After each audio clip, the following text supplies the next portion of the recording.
noite a todos. Boa noite. Eu vou ler o livro O Médico Jesus. Temperança. Jesus prescreveu o remédio da vigilância para nossas dificuldades. Vigiar é observar-se com atenção. Fiquemos atentos para os reais motivos que nos fazem descer as escadas do desequilíbrio. O que nos leva a cometer exageradamente? O que nos faz beber além da conta? O que nos impulsiona a falar do próximo? O que nos faz perder o humor?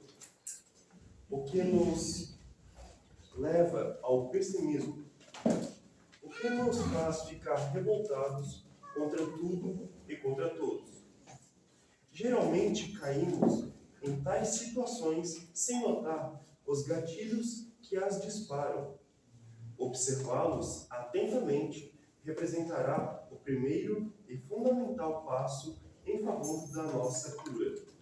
Vigiar para não cair em tentação. Ensinou Jesus. Vigiar para evitarmos os excessos de todas as ordens. Pois bem, eles que levam a saúde para a UTI. A saúde pede temperança. Tudo nos é permitido, desde que tenhamos moderação. Vamos nos olhar com mais amor e verificar onde estamos nos descontrolando, pois, do contrário, o carro da nossa vida vai bater no poste, no primeiro hospital ou do cemitério mais próximo. A miúde, não abandonamos comportamentos nocivos, mesmo cientes deles, porque, de certa forma, eles nos dão algum tipo de prazer. Daí porque preferimos ficar com os prazeres de agora em detrimento de um sofrimento futuro. É preciso muita atenção com esse mecanismo perigoso. A vigilância nos ajuda a intervir esse raciocínio para identificarmos desde agora o sofrimento que nossos hábitos nocivos já estão produzindo. Ou nós, por exemplo, vamos querer experimentar todas as doenças causadas pelo cigarro para saber dos prejuízos que o fumo acarreta? Obrigado a todos. Boa noite a todos, encarnados e desencarnados. Que a paz do nosso Senhor Jesus Cristo esteja presente em nossos corações. Então, meus irmãos, vamos elevar o nosso pensamento a Deus, a Jesus, a nossa Mãe Maria Santíssima, que ela possa fortalecer os nossos corações, nos amparando, nos alimentando, nos dando aquilo que nós viemos em busca. Só ela sabe o que é melhor para nós. E o melhor não é sempre o que a gente quer. O melhor é aquilo que Deus permite que esteja no lado da gente. E assim vamos unir o nosso pensamento a Deus e fazer a oração que o Senhor nos ensinou. Pai nosso, que estás no céu, santificado seja o vosso nome. Venha a nós o vosso reino. Seja feita a vossa vontade, assim na terra como nos céus.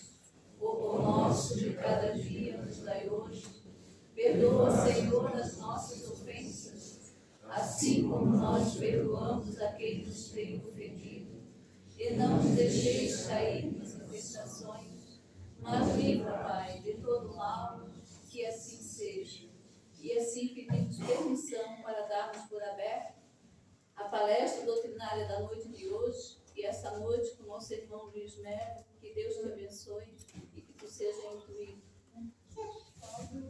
Cláudio Luiz, desculpa.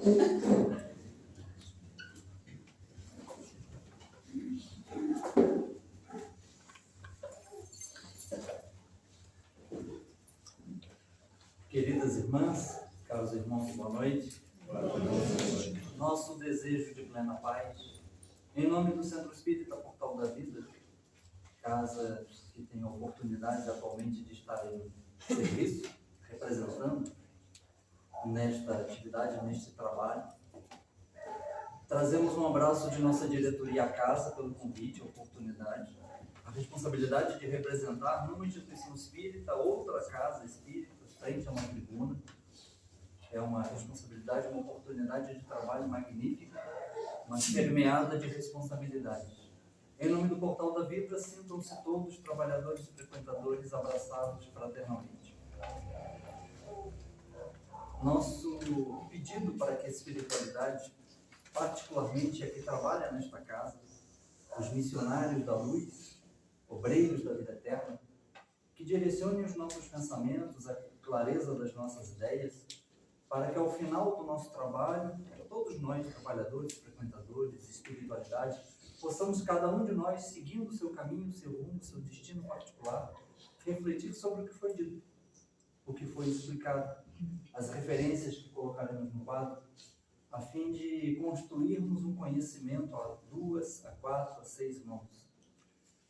Por hábito, defendo que este é um momento de trabalho coletivo, da casa no preparativo, da estrutura física para recepcionar os frequentadores, o expositor, o aprofundamento teórico, a exposição da ideia, os conceitos, mas a assembleia, aqueles que estamos sentados, assistindo, ouvindo, por mais que estejamos em silêncio, é de bom grado que façamos uma análise crítica, que façamos um acompanhamento cognitivo daquilo que é exposto frente à tribuna espírita, em nome do Espiritismo, a fim de fazer uma introspecção daquilo que é dito, uma análise comparativa do nosso comportamento em relação ao conceito, à teoria que é apresentada, principalmente quando se fala de Evangelho, para que a gente possa construir referenciais, para que a gente possa construir conhecimento. E o conhecimento ele é dinâmico.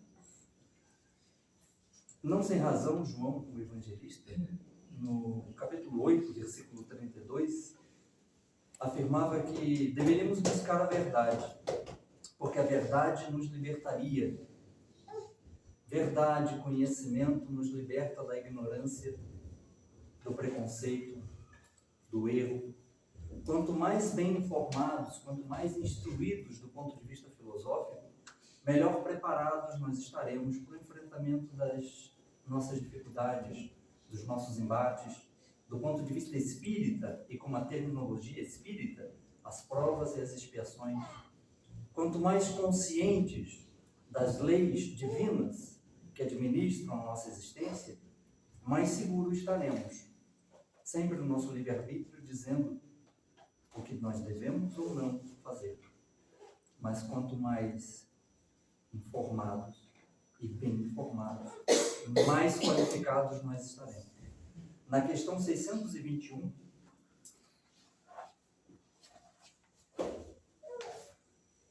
Allan Kardec interroga a espiritualidade: onde está escrita a lei de Deus? Do ponto de vista metafórico, a espiritualidade diz que as leis de Deus elas estão impressas na nossa consciência. E à medida que vamos instruindo a nossa consciência, pesquisando, lendo, ampliando o leque de conhecimentos e de informações, nós vamos nutrindo a nossa consciência, e a nossa consciência toma posse, a certa altura, quando surge a maturidade emocional, daquilo que devemos ou não devemos fazer. E quando nós fazemos algo que a nossa consciência sinaliza que é errado ou que não é adequado, nós entramos em crise de consciência, porque a nossa prática conflita com a nossa teoria. E quando nós entramos em crise, fazemos uma catarse, fazemos um processo de renovação íntima, reforma íntima, como se fala tanto no movimento espírita, e nós vamos ajustando o nosso comportamento. Então, talvez hoje, algo não me agrade mais, ou não me dê tanto prazer quanto dava ontem. Porque à medida que vamos tendo as experiências, as instruções, o conhecimento do que é certo e do que é errado, principalmente, particularmente, do ponto de vista ético, do ponto de vista filosófico, comportamental, nós vamos dando um outro direcionamento ao nosso comportamento, de tal forma que saia o homem velho e surja o homem renovado. Consta que no final do ano passado, no término das atividades no Portal da Vida, uma das últimas comunicações mediúnicas, um espírito comunicante pediu a palavra no encerramento das atividades daquele ano, e para o próximo ano que surgiria, 2023, o espírito sugeriu que adotássemos no Portal da Vida, no primeiro momento, um tema que, do ponto de vista da espiritualidade que trabalhava naquele momento, seria muito importante e necessário discutir, trabalhar e debater. Processos obsessivos. O espírito pediu para que no ano que surgisse, incluíssemos na pauta de trabalho o processo obsessivo. E assim nós fizemos.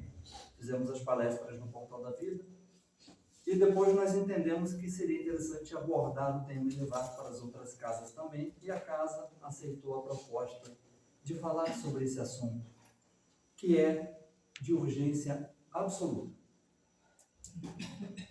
O espírito Camilo, na mediunidade de Raul Teixeira, antes da pandemia da Covid, afirmava que a humanidade enfrentava e enfrenta, e enfrentará durante algum tempo ainda, uma pandemia silenciosa, absolutamente perigosa, porque atua onde nós não vemos, na nossa consciência, no nosso pensamento.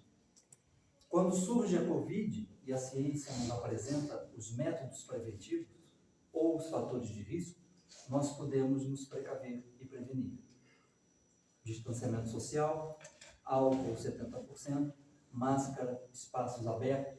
Então a ciência nos trouxe um conjunto de informações.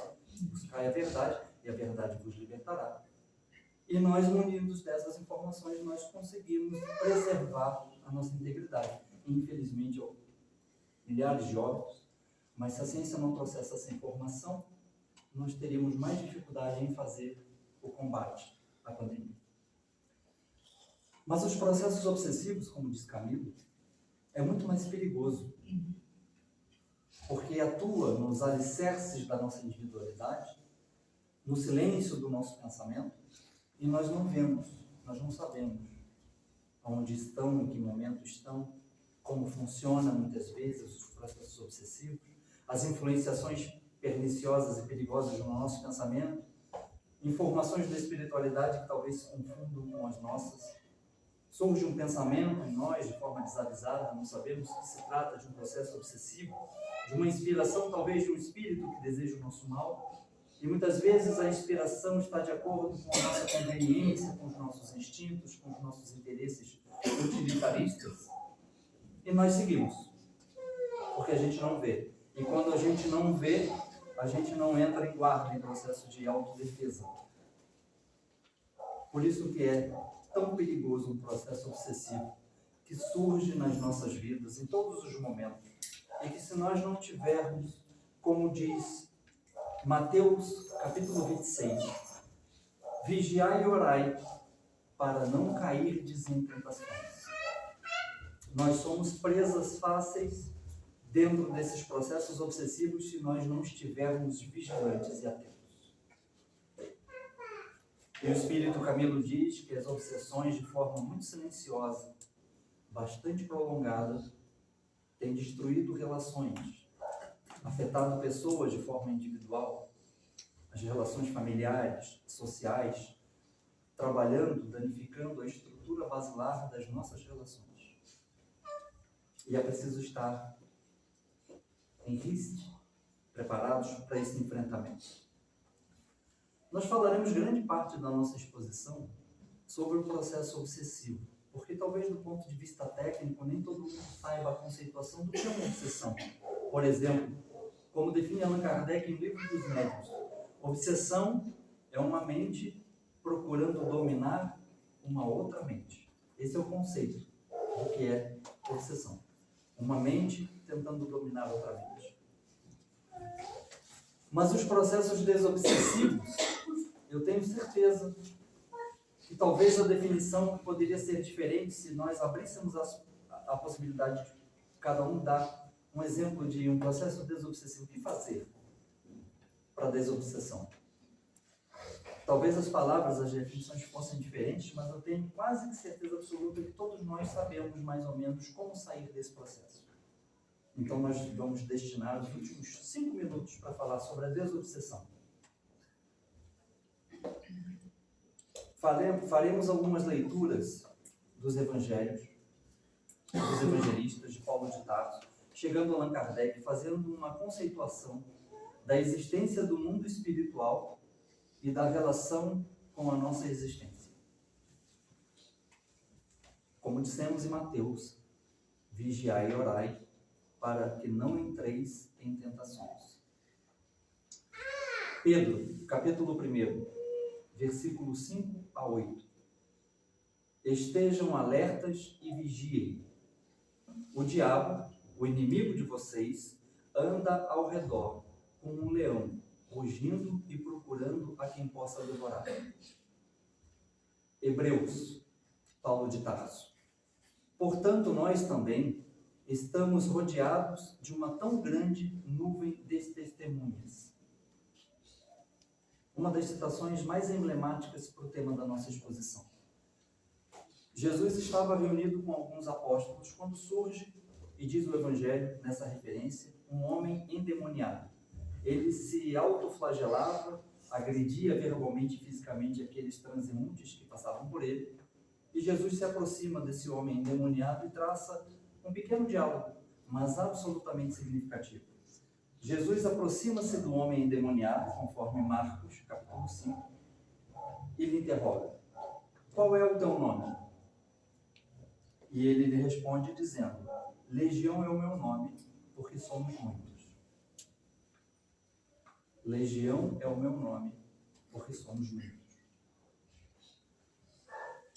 Fazendo um avanço no tempo, chegando à definição do que é o Espiritismo do ponto de vista de Kardec, no preâmbulo, na introdução da obra, o que é o Espiritismo. Ele divide o conceito, a definição do Espiritismo em dois momentos. Primeiro momento, o Espiritismo é uma ciência, um conhecimento, um processo informativo de construção de raciocínio e de ideias. O Espiritismo é uma ciência que trata da natureza, da origem e do destino dos espíritos. Vírgula. Primeiro momento, primeira oração. O que é um espírito? Ele é imaterial, mas ele existe? Porque se ele existe, ele obrigatoriamente há de ser feito de algum tipo de matéria, por mais que a matéria não esteja catalogada na nossa tabela periódica. Porque se ele existe, obrigatoriamente, necessariamente é formado de alguma forma, de alguma matéria. Por mais que fuja a nossa experimentação laboratorial. Porque do contrário seria que não existisse. A sua forma é limitada, é fixa, é constante, é variável. Ele tem conhecimento da sua existência? Se o espírito tem conhecimento da sua existência, esse conhecimento, ele é progressivo? Ele é estacionário? Ele consegue aprender do ponto de vista espiritual, enquanto espírito errante? De onde vem? Para onde vai? Qual o sentido da existência dos espíritos? Como são formados? Surgem de onde? Para onde seguem? E outras filosofias do ponto de vista da gênese do espírito que Allan Kardec apresenta em Livro dos Espíritos. E depois da vírgula, ele continua. O Espiritismo, retomando, é uma ciência que trata da natureza, origem e destino do espírito. Entendemos o que é o espírito, passamos para o segundo momento que tem relação com o tema da noite, bem como das suas relações com o mundo corpóreo. Aí nós entramos na questão que dá base para a nossa exposição, que é a questão 459. A nossa palestra, esse trabalho, ele está pautado, estruturado em 10 questões do Livro dos Espíritos. Essa é a primeira. E a segunda, ou melhor, a última, que faz o intervalo das 10 questões, 459 até a 469. Allan Kardec, na introdução do Livro dos Espíritos: os não encarnados ou espíritos errantes não ocupam uma região determinada e circunscrita. Os espíritos estão por toda parte, no espaço e ao nosso lado, vendo-nos e acotovelando-nos de contínuo. É toda uma população invisível a mover-se em torno de nós. Os espíritos exercem incessante ação sobre o mundo moral e mesmo sobre o mundo físico. Eles atuam sobre a matéria, sobre o pensamento e constituem uma das forças vivas e potencialmente ativas da natureza, causa de uma multidão de fenômenos até então inexplicados ou mal compreendidos.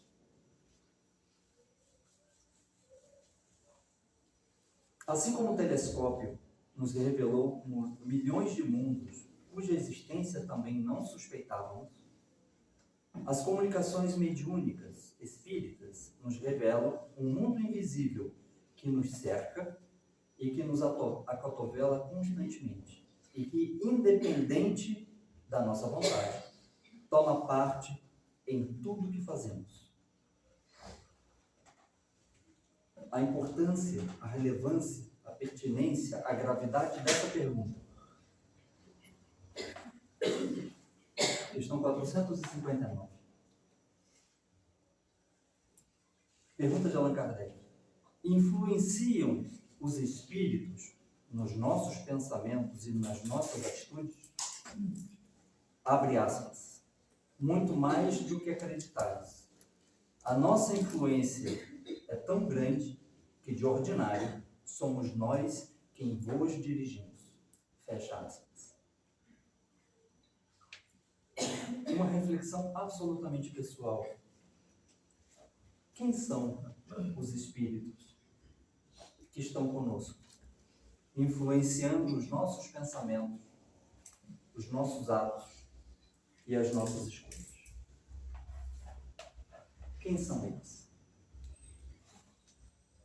Que nos ajudam na tomada de decisão diária do que a gente faz, do que a gente não faz, do que a gente diz, do que a gente não diz, das indiretas que a gente posta no Instagram, no Facebook, no que a gente compartilha, no que a gente discute, no que a gente consome nas mídias, na internet, na televisão. Quem são esses espíritos que estão conosco numa assessoria contínua, partilhando da nossa existência? Quem são esses espíritos? Se de madrugada, cada um de nós quer cristão, fôssemos ao banheiro ou fôssemos tomar um banho d'água, e esses espíritos que estão conosco dia a dia tornassem visíveis dentro do nosso lado, qual seria a nossa atitude? Nos colocaríamos de joelhos, agradecendo aos espíritos sábios, benevolentes e iluminados que estão conosco, dedicando seu tempo a caminhar conosco? Ou ficaríamos petrificados de medo e pavor, a depender do que nós observaríamos em pé na nossa casa? Se pudéssemos vê-los, qual seria a nossa atitude? De medo ou de agradecimento? Porque são as entidades que estão caminhando conosco, nos ajudando naquilo que a gente faz, naquilo que a gente pensa, nas nossas decisões. É um assunto absurdamente grave e que nós precisamos pensar, refletir, para que a gente esteja vigilante, para que a gente esteja preparado para fazer um enfrentamento desses processos obsessivos que podem surgir e que podem ou não interferir na nossa vida, que podem ou não agir de forma negativa, prejudicial para nós e para eles próprios. Quem são esses espíritos que nos acompanham? Diz-me o que pensas, o que fazes, e direis àqueles que te acompanham. Os espíritos sábios, benevolentes, não têm tempo a perder com frivolidades, com mesquinharias. Eles só se prendem com aquilo que é importante do ponto de vista ético e moral. Os outros não. Nos acompanham, nos incentivam às buscas, aos nossos interesses. É muito cômodo, é muito funcional e muito prático, diante dos nossos erros, diante dos nossos equívocos, transferir a responsabilidade para os espíritos obsessores. Ou minimamente pedir para que eles paguem a conta conosco. Eu fiz isso, eu errei, eu enganei, eu traí, eu machuquei, eu magoei, eu roubei, eu fiz, eu aconteci. Mas eu não estou sozinho, tem essa legião, como disse o próprio Espírito, ou Cristo, que está comigo. Porque a gente não quer assumir numa conta, se possível, partilhada. Mas a responsabilidade é nossa. A tomada de decisão é do indivíduo. Nós temos o livre-arbítrio. Uma das premissas do espírito humano é a capacidade de refletir, de pensar, de criticar, de fazer uma reflexão em torno de um assunto, de um tema, daquilo que nos é conveniente ou que não é conveniente, que devemos ou não devemos seguir, fazer, buscar, pensar. A responsabilidade é nossa, integralmente nossa. Os espíritos interferem, mas a decisão é minha. A tomada de decisão é de cada um de nós. Jesus, há mais de 2000 anos, nos recomenda: amai-vos uns aos outros. E a gente ainda não consegue seguir a orientação evangélica. Mas se o espírito obsessor manda que eu faça alguma coisa, eu faço, coloco a responsabilidade nele. É uma lição psicológica indireta de que o espírito obsessor tem mais influência na minha vida do que o próprio Cristo. Porque Jesus me faz uma série de recomendações que eu ainda não cumpro. Mas os espíritos obsessores, o que eles dizem, eu faço. Porque muitas vezes, como dissemos, nos é conveniente, nos é agradável. E muitas vezes, os espíritos obsessores nos insuflam de pensamentos têm relação direta com os nossos interesses, com as nossas aptidões, com os nossos gostos. É por isso que nós precisamos fazer uma alimentação teórica, do ponto de vista ético, moral, da nossa consciência, para que ela possa, tendo clareza, iluminar o caminho que nós temos que seguir. Para que dentre os vários caminhos a gente consiga acertadamente seguir o caminho mais seguro, com menos riscos e com maior claridade visual. Por isso que quanto mais consciente nós estivermos, mais fácil será esse processo de transição entre a ignorância e a plenitude. Muitas vezes vamos ao centro espírita, particularmente ao centro espírita, com processos obsessivos, ou por informações de alguém que diz que estamos obsediados, ou aqueles que temos algum conhecimento, já lemos algumas obras e deduzimos pelos sonhos, pelas perturbações, uma sensação de angústia. Muitas vezes nós vamos ao centro espírita e surgem diversos acontecimentos para que a gente não vá. E quando a gente decide não ir mais, aqueles acontecimentos passam, aquela angústia, aquela tristeza, a vontade de não ir, que tudo é, de certa forma, proposital para que impeçam realmente que a gente avance. Essa decisão é nossa. Não existe na literatura, nem científica, nem espírita, algum espírito que tenha trancado a casa de alguém para que essa pessoa não pudesse sair. Todos nós estamos sujeitos a processos obsessivos, todos. Invariavelmente, qualquer um de nós, trabalhadores, frequentadores, espíritas, ateus, cristãos, não cristãos, qualquer indivíduo encarnado está na possibilidade de ser influenciado por essa força ativa da natureza, como disse Allan Kardec, que são os espíritos nessa relação com o mundo corporal. Nem Jesus escapou da tentativa da espiritualidade menos esclarecida de estabelecer um processo obsessivo. A diferença é que o psiquismo de Jesus, muito elevado, não era acessível aos espíritos ainda imperfeitos. O processo de obsessão se dá mente com mente, como diz André Luiz, uma simbiose psíquica. O espírito obsessor projeta no pensamento das pessoas as ideias, cria um fluxo de energia insistente que compete ao indivíduo cortar ou permitir que haja conexão. Uma mente procurando dominar uma outra mente. A mente de Jesus, ela é inacessível a esses espíritos. Mas eles não descansaram. Eles tentaram de todas as formas, e como diz em Mateus 16, no momento em que Jesus estava com alguns de seus apóstolos, e ele informa que é chegado o momento de que ele fosse capturado pelos soldados e que daria início ao seu martírio, que ele seria capturado, e ele morreria e ressuscitaria ao terceiro dia. Ele diz isso aos apóstolos e se dirige para que os soldados romanos capturem. Nisso que ele faz um movimento para sair, depois que ele informa que é chegado o momento, Pedro segura e diz: Senhor, não vá. Pedro, um dos principais apóstolos do Cristo. E algumas passagens, algumas linhas no Evangelho antes dessa passagem, Jesus diz que ele fundaria a pedra fundamental para a sua igreja. Pedro, a responsabilidade que o Cristo delega a ele. E quando o Cristo vai, Pedro diz: não vá, Senhor. Jesus vira-se para Pedro e diz: afasta-te de mim, Satanás. Quem és para tentar o teu Senhor? Joana de Ângeles, na mediunidade de Divaldo Franco, faz uma análise. Por que o Cristo vira-se para Pedro e fala: afasta-te de mim, Satanás, se era um dos principais apóstolos que alguns segundos antes foi informado pelo próprio Cristo que ele fundaria a igreja? Jesus, quando olha para Pedro, não vê Pedro, mas vê aquela legião de espíritos que estavam acompanhando para e passo os acontecimentos do cristianismo primitivo. Então, como os espíritos inferiores e ignorantes não conseguiam acessar o Cristo diretamente, o psiquismo dele inalcançável, eles procuraram meios de interferir naquele momento, fazer o Cristo fugir, enfim, se acovardar diante da situação para que pudessem mudar a história, que a partir daquele momento seria dividido em dois momentos, antes e depois do Cristo.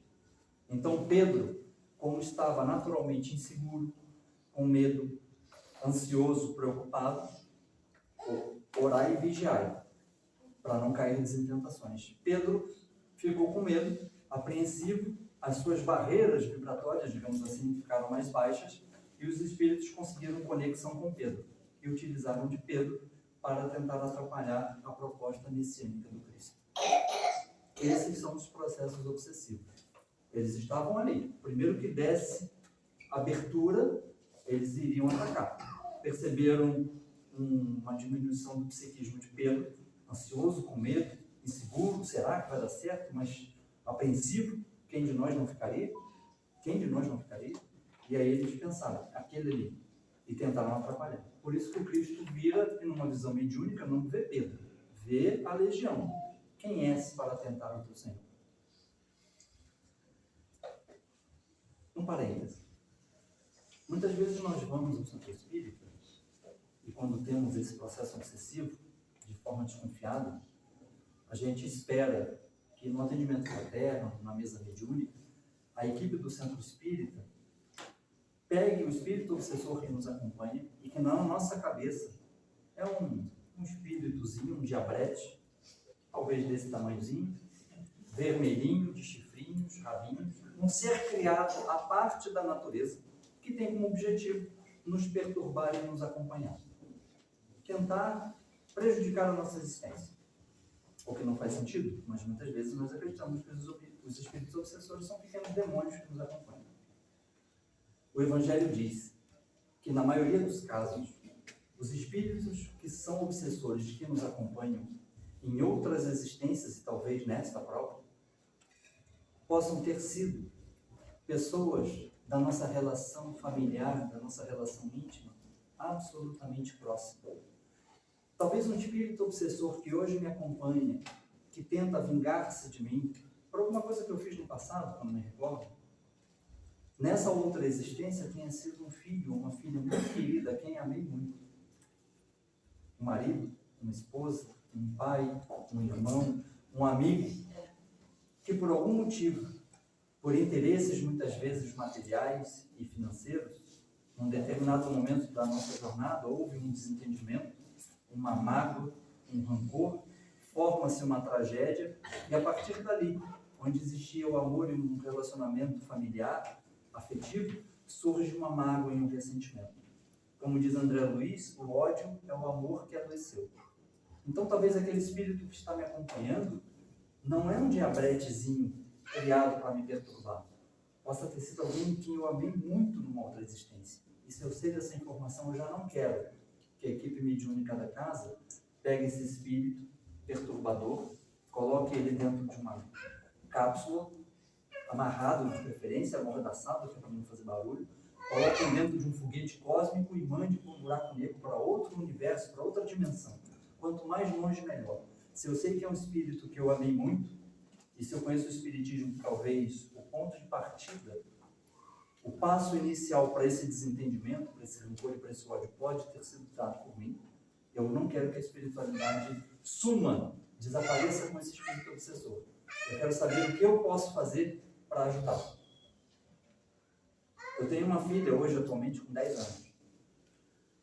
E se ela estiver em sofrimento, se ela estiver passando por alguma dificuldade, talvez se eu pudesse dar a minha própria vida para preservar dela, eu faria. Eu faria. Porque é um amor tão grande que transcende.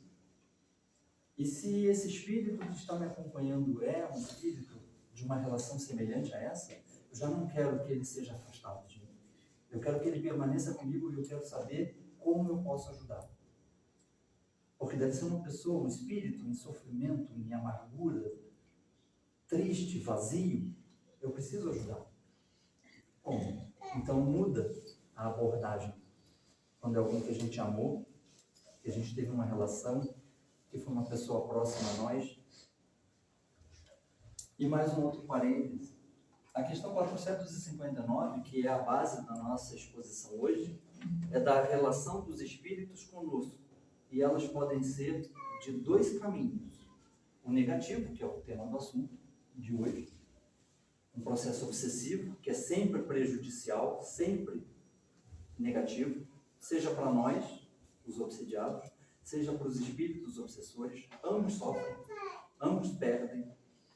Mas nós também podemos tomar essa questão no seu aspecto positivo. O que não é a abertura da casa pedindo assistência da espiritualidade, senão uma aplicação prática dessa questão. Do expositor que, antes de iniciar o trabalho, pede para que a espiritualidade nos traga a influência, a clareza de pensamentos, o que não é isso, senão a realização prática dessa questão. O que não é a assessoria contínua de Emmanuel na vida de Chico Xavier, praticamente tomando conta de toda a existência do Chico, coordenando as atividades, direcionando as atividades e os trabalhos, o que não é a relação de Emmanuel com o Chico, senão a aplicação prática dessa questão. É que no assunto de hoje, como direcionamos para os aspectos negativos, nós tomamos nessa acepção. Mas poderíamos voltar a esta casa falando sobre processos de influenciação positiva, a interferência dos benfeitores na nossa vida, influência dos espíritos protetores e espíritos guardiães, partindo também da mesma questão. Para que a gente não associe uma visão negativa, pessimista, para essa pergunta. Porque não é somente nessa vertente. Falando sobre o processo obsessivo, tem uma relação direta com a minha atividade profissional. Eu sou auditor de processos. Processo é um conjunto de atividades interrelacionadas que transformam entradas em saídas. Então aqui estou eu. Aqui estamos nós. E aqui está o espírito obsessor. E aqui estão as saídas. As saídas quais sejam? As minhas atitudes, pensamentos, escolhas, nossas reações. Eu trabalho num grupo gastronômico e certa feita, num sábado, uma das nossas operações tinha aparentemente tudo pronto para operar. Era um sábado.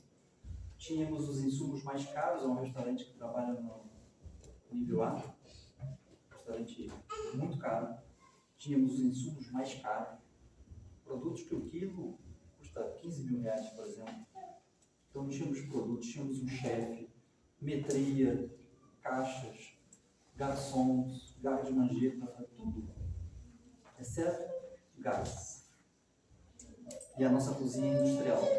Sem gás industrial, não tem almoço. Um dos elementos que falta num processo, o processo não se dá.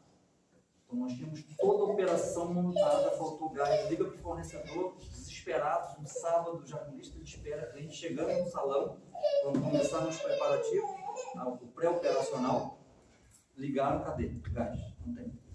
O fornecedor falou, olha, infelizmente o gás de vocês é específico, não tenho como entregar.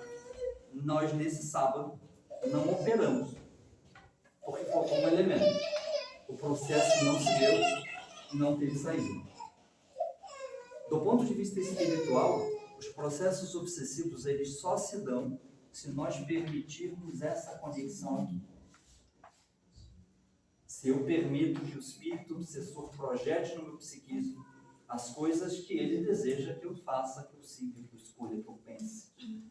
Então, se eu tenho tendências ao alcoolismo, ao uso de drogas, a qualquer tipo de comportamento que fuja do Evangelho, qualquer tipo de ação prejudicial, eles podem interferir na minha existência e me incentivar a fazer algo que eu não devo fazer. Compete a mim.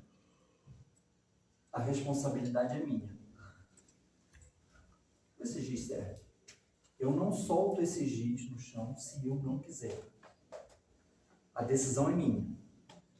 Uma multidão de espíritos podem vir e projetar no meu psiquismo que seria interessante largar o giz.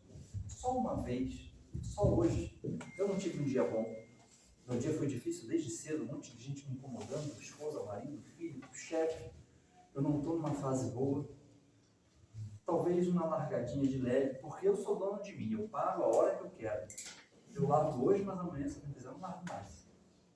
Se é que vocês me entendem.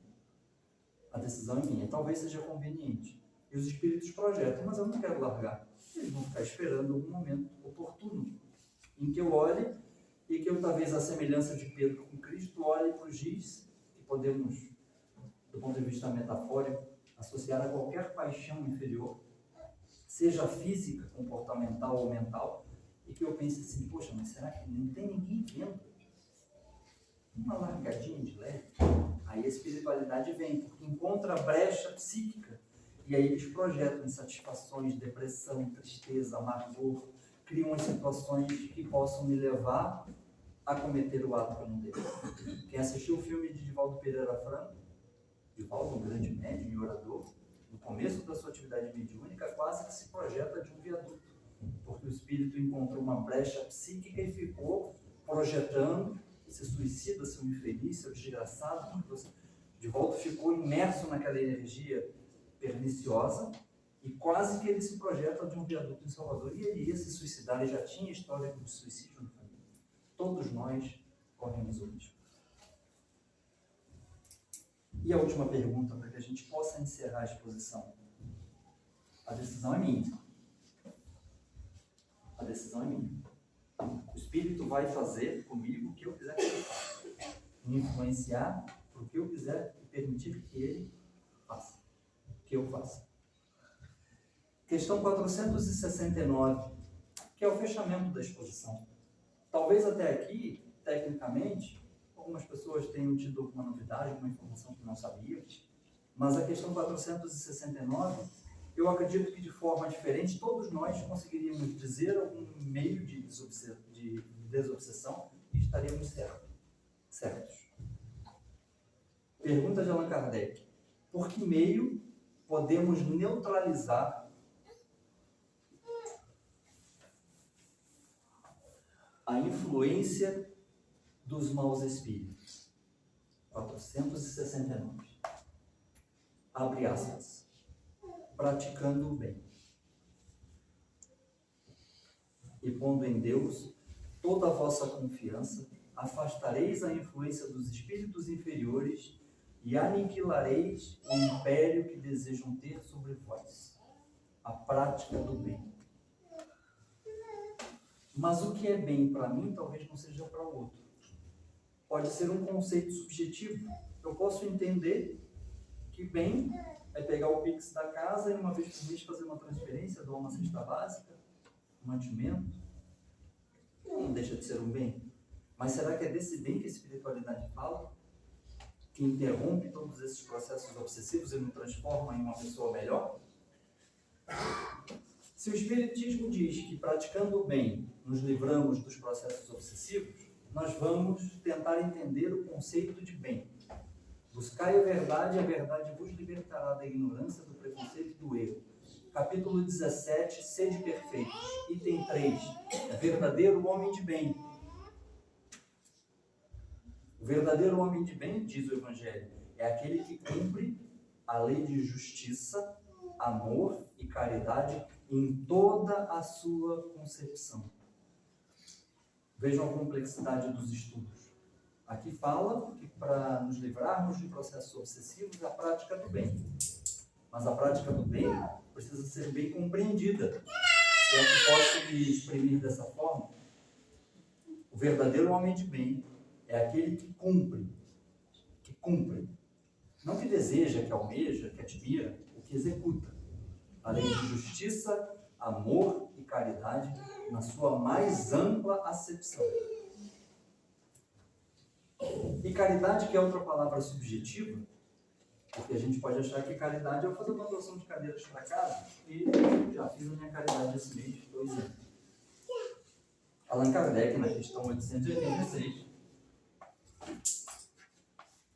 depois de ouvir a espiritualidade dizer e afirmar que fora da caridade não há salvação, Allan Kardec entende que se é um caminho tão importante e resolutivo que nos salva, Allan Kardec, então, como pedagogo que era, um homem de ciência, que estrutura o conhecimento da pedagogia, pergunta aos espíritos: qual é o entendimento de Jesus do que vem a ser caridade? Já que vocês estão dizendo que a caridade é o caminho para a salvação.